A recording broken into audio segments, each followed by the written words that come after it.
Tea and Lipton Soup present Inner Sanctum Mystery.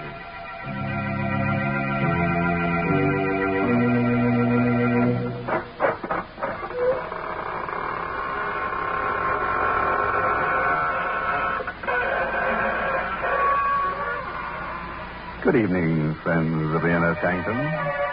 This is your host to welcome you in through the squeaking door to another half hour of horror.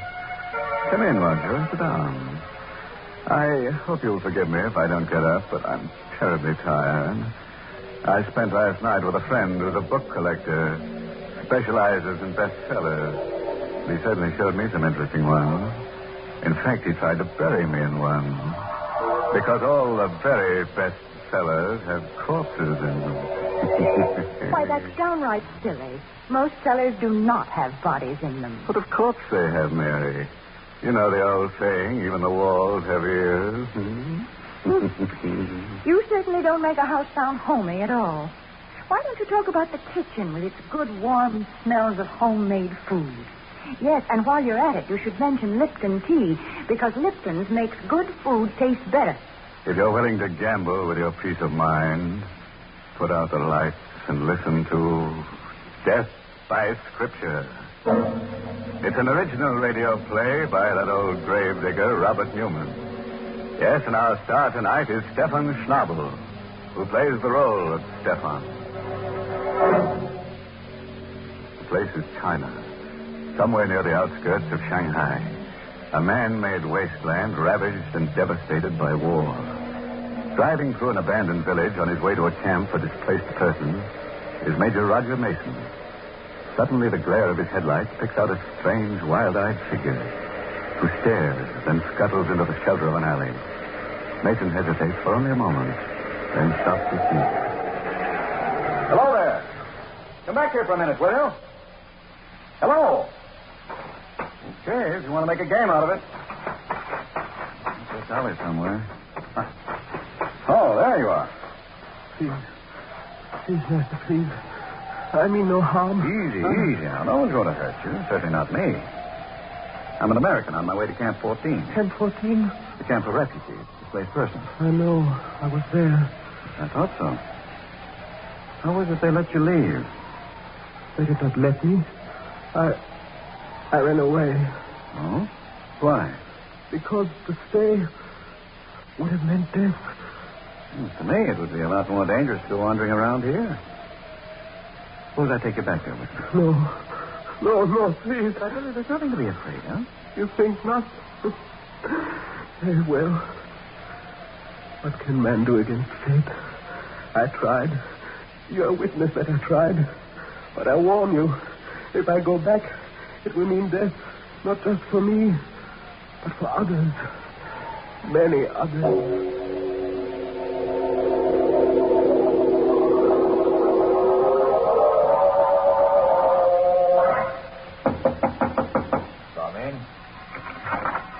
Dr. Corner? Yes. I'm Major Mason. Major Mason, I'm very happy to meet you. Welcome to Camp 14. I'm very glad to meet you, too. I've heard a great deal about you. The job you've been doing here. Oh, Dad. There was not much I could do when we were all prisoners. But now that we have been freed and are beginning to get food and medical supplies, it is almost like a holiday. May I present Miss Mia Singh, who has been assisting me? Major Mason? Miss Singh? I brought someone here with me, someone I picked up on the road, and Stefan. I did not want to come back. He made me. Well, then he does come from the camp here? Yes, of course. A curious case. We have never been able to discover his last name or even his nationality. We have many kinds here, you know. White Russians, Koreans, Siamese, Burmese. Stefan, why did you do it? Why did you run away? Because I was afraid. Because of this. Another one. That same paper. What is it? We found about a dozen of them scattered around the camp this afternoon. But read it. You have not escaped. There is no escape. Do you recognize this symbol here? Japanese Black Dragon Society. It says there is no escape. And it's true. I tried to escape, and what happened? He brought me back. Our benefactor. Our savior. I told you there was nothing to be afraid of, Stefan. Afraid? Is death something to be feared? It is the one escape they cannot take from us. Death, to sleep, to rest, to rest. They're in a pretty bad state. Couldn't you put him up in the administration building? That might be exactly what they want. Well, what do you mean? It is not like the Black Dragon Society to warn someone they mean to kill. But suppose they don't know exactly who they do want. Wouldn't they do what they seem to have done? Make a general threat? And see who showed fear? Who did run away? The war is over, Cornell. The Major is right, Doctor. Are we still living in the past? And we do have a room here where we can put Stefan. The one down the hall. Very well. But remember, I warned you. I, too, think it will mean death.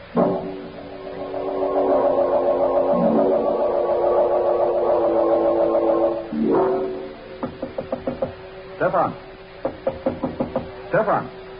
The door is not locked, Mary. Come in.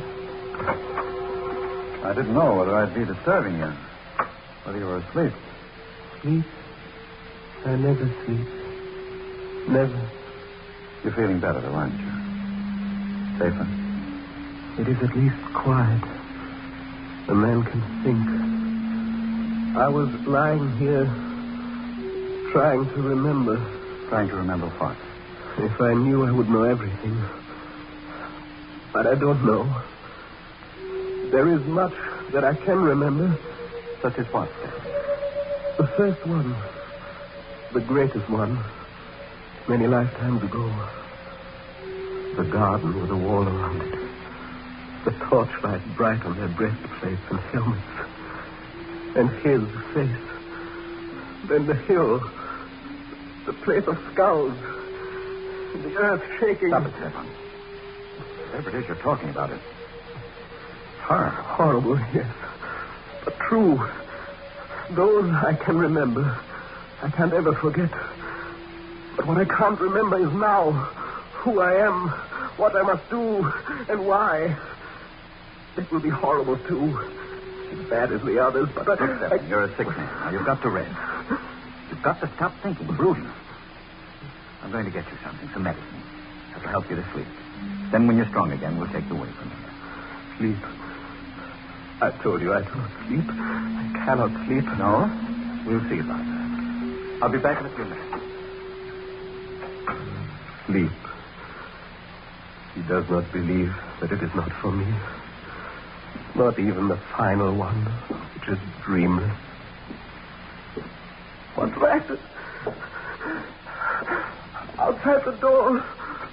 This door. But who is that? Who is there? No!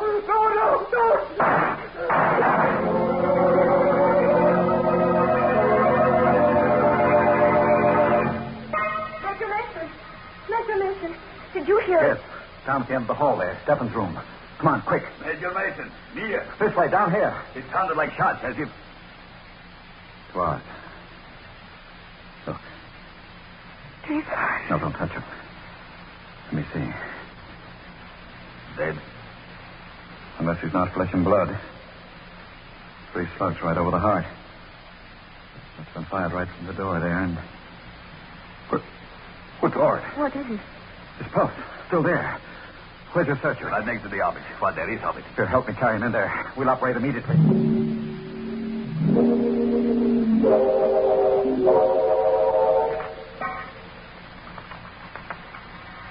Swab. The crack door right there. That's it. He must have. Cut that off. You don't have another one, Major. Suture then. Tie it. How's his pulse? Weak, but steady. Now the swab. That's it. Oh, I don't dare probe. What's it? It is almost in the vena cava. No worse than the others. Absolutely impossible. No one will believe it. He's still alive. There. The last one. If it does pull through, even holds out for a couple of hours, I'll believe anything.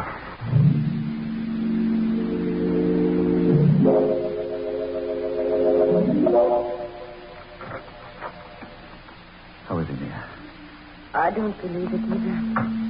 But he's better. His pulse is still strong and there are no signs of shock. I'll stay with him for a while. You go get some sleep. No, I'm all right. I'd like to stay until we are sure that... Major, look. He's coming to. No. Don't make me come back. Don't make me do it again. Don't. Oh, Stefan. How are you feeling? What? Oh, yes. The American. Why are you looking at me like that? Because you have no right to be alive now. And you wouldn't be if it were not for him. I never had any right to be alive. But I am. I won't die. I told you I wouldn't. I couldn't. Until I do what I have to do. And what's that? It is coming to me. Slowly. I'm beginning to remember. I do not see it all yet. But I know what it will mean. Vultures and blood. Coffins and death.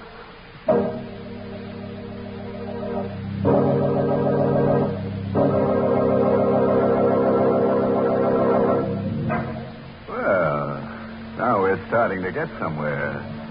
But I wish our friend with a bad memory would stop talking about what he has to do and do it. Here we are halfway through our story with only one shooting and no corpses. Things don't pick up, I'm going to get in there myself and show them how to pour gore. My goodness, aren't you ever satisfied? I've had the creeps ever since this story started. I just refuse to think about what's going to happen next. Well, as the doctor said as he sewed himself up, shoot yourself. What an awful pun. Brr. Why, Mary, did you say brisk? I did not say brisk, and I'll thank you not to make fun of that word, because it's a mighty important word in the language of tea experts. Yes, brisk. B-R-I-S-K is the word they use to describe the flavor of Lipton tea. It is the next evening, about 10 o'clock at night. The dust-laden wind still wails around the lonely camp, and the refugees from many nations sit huddled in their room.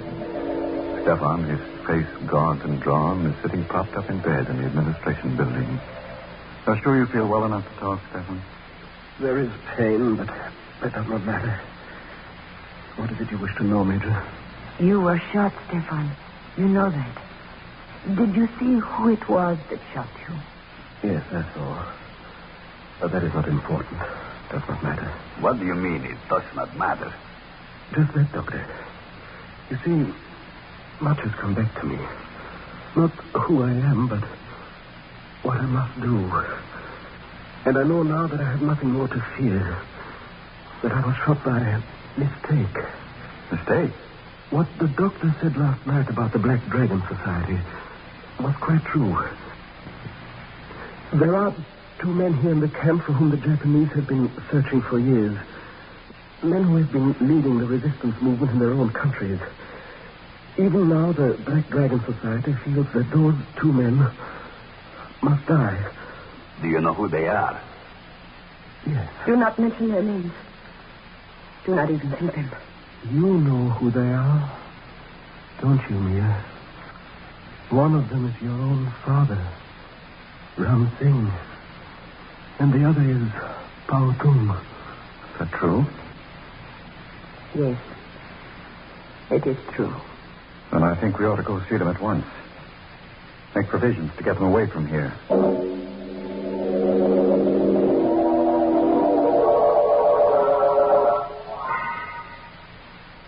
That, then, is the situation, gentlemen. And I should like to have you escorted to Shanghai as soon as possible. You are very kind, Major. We felt that our best protection lay in anonymity. We may have been wrong. As for the danger, even though Japan has been beaten, not all the members of the Black Dragon nor their agents have been rounded up. So... Nonsense, Ram Singh. You always were too cautious. The Major is right. We should have declared ourselves, returned to our countries at once. I, for one, will be happy to do so now. Good. There are a few things in my room I would like to get first. It will not take but a moment. I will meet you back here. Fine. You still look worried, Father. Do I? Perhaps I am. After all these years, waiting, working, suffering, to be so close to what I waited and worked for. But what is there to be afraid of? The Major has promised you protection. I know, and I'm profoundly grateful. But I keep wondering how Stefan knew. What was that? Out in the compound. And it sounded like... Alton. Stay here, both. No, wait, I'm coming with you. Father, you stay here. Lock this door and do not let in anyone unless you know who it is. Major Mason. Major Mason, where are you? Over here. Blasted dust is so thick. Who's that? Cornloff. You heard it, too? Yes. Sounds as if it came from... There he is. Carlton? Yes. Dead? Sorry. Throat cut from ear to ear. No. No, he just left us. He was only gone a minute. That minute was all somebody needed.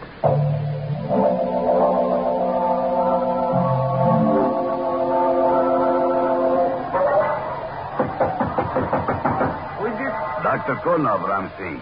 Major Mason asked me to take you up to the administration building. Just a second. That steam out in the compound, was it? Yes. Alton. And was he... Yes. Killed. That is why the Major wanted me to come and get you. To put you somewhere where you would be safe. You are ready? Yes. Poor Alton. To have lived through so much. Waited for so long. Then... Is it known who did it? No. Not yet. But they are closing the gates. Whoever it was will find it difficult to get away.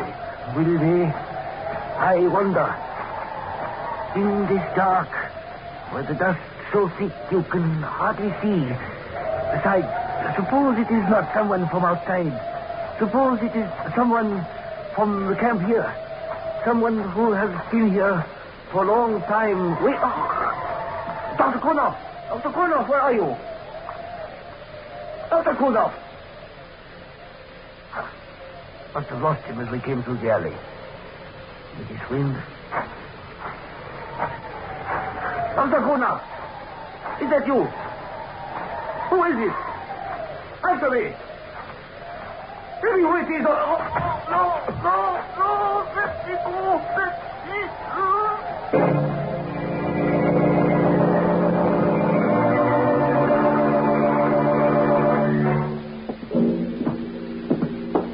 Open the door for me, will you, Mia? Of course, Major. Where are you going to put him? Yeah. Right here, in the office. You told the guards at the gate? They are closed now. No one will get out. But...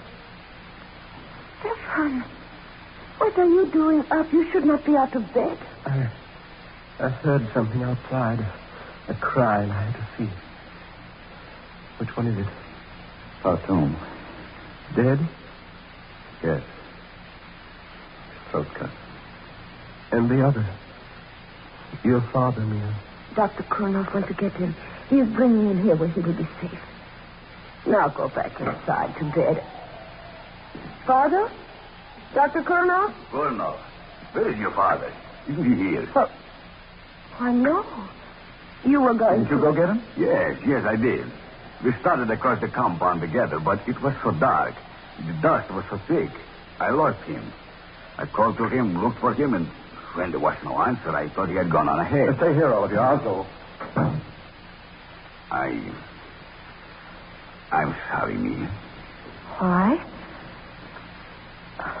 Why are you looking at me that way? And what are you sorry about? I am sorry that we became separated, that I lost him. I am sorry that he's dead. Dead? How can you say that? Because he must be dead. Because it's part of the pattern, the cycle. That is enough, Stefan. Come on. I will take you back inside. You're a very sick man. Yes, you should. Yes, I'm sick. Not as sick as some, but sick enough. I won't go back, though. Not yet. I must wait. I'm not sure for what, but I know I must wait for something. Listen. Major Mason? Yes. You found him? Yes. Yes, I found him. Father. I told you. I knew. He had to be dead. Yes, he had to be dead. I think I knew it, too. Knew it was hopeless from the very beginning. How did it happen? Strangled. This. Strangled. Dying out there in the darkness. 2 of them killed within a few short minutes, and we still do not know. That's not completely true, Mia. You mean you know? Your father and Pa Tung were around here for a long time. They died because Stefan revealed their identity. That means the murderer had to have access to that information. He had to know precisely where they were and when they were going to be alone. And he had to be able to get at the medical supplies here. The medical supplies? Because Pa Tung's throat was cut with a scalpel. And your father was strangled with a catgut suture. And that means... Don't move, gone up. Had you covered since I came in? Dr. Koroff. No, I do not believe it. Thank you, my dear. I am sure that there will be quite a few others who will feel that same way. Stefan, you saw who shot you? Who was it? He. Koroff. You too, eh, Stefan? Well, I have a little something here I'd like to show all of you. Something... Major, look out! Quite fast enough, Koroff. At least you saved us the trouble of a trial. As for you, Stefan... Do not blame him, Major. It was not his fault. Not his fault. It was he who exposed your father and Pa Tung. I know. But I think I also know why he did it. You know? Then tell me in heaven's name. Here. This should not come from me, but take it. Money? You are giving me money? Yes. Silver. The amount may not be exactly right, but now do you understand? Yes. Yes. Thank you. And bless you. I do understand everything. What I have done and what I must do. What does he understand? Why did you give him that money? There was once someone else who betrayed a friend and was paid for it with silver. 30 pieces to be exact. You mean? Yes. In the Bible. One Judas Iscariot. But that's mad, insane. Are you implying that that's why he didn't die when he was shot? He's eternal, immortal? I do not know. Perhaps he is not always the same. Perhaps in each crisis, in every period of history, there is always one who must play the role of the betrayer, even against his will. But this much I do know. That he is not immortal. Wait a minute. Remember the story of Judas in the Bible. Come on, quick. What's that? The money I gave him on the floor. And... Good heavens. Yes. Matthew 27, as I recall. And he cast down the pieces of silver in the temple and departed, and went and hanged himself.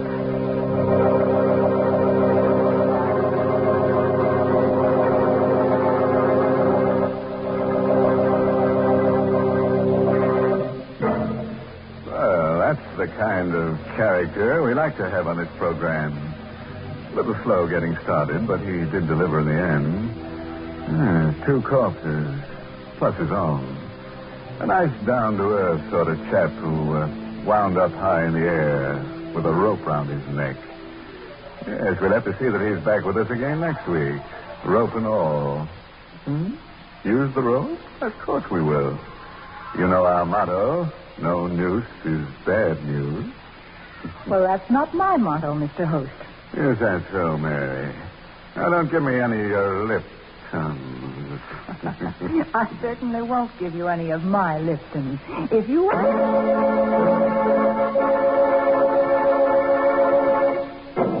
And now here's a word of advice, friends.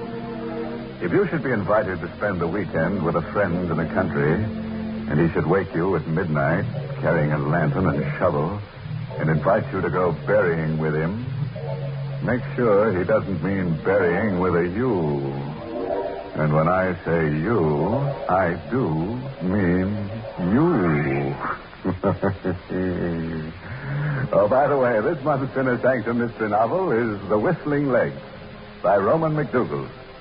Yes, the next week's Inner Sanctum story, directed by Himan Brown and brought to you by Lipton Tea and Lipton Soup. Next week's story is about a honeymoon couple. Funny kind of characters to be on this program, eh? Is that what you were thinking? Well, this couple finds a corpse right in the middle of their bed. And they can't ask the corpse to leave, not to its face anyway, because, you see, it has no face. Now it's time to close the squeaking door. Good night. Pleasant dreams.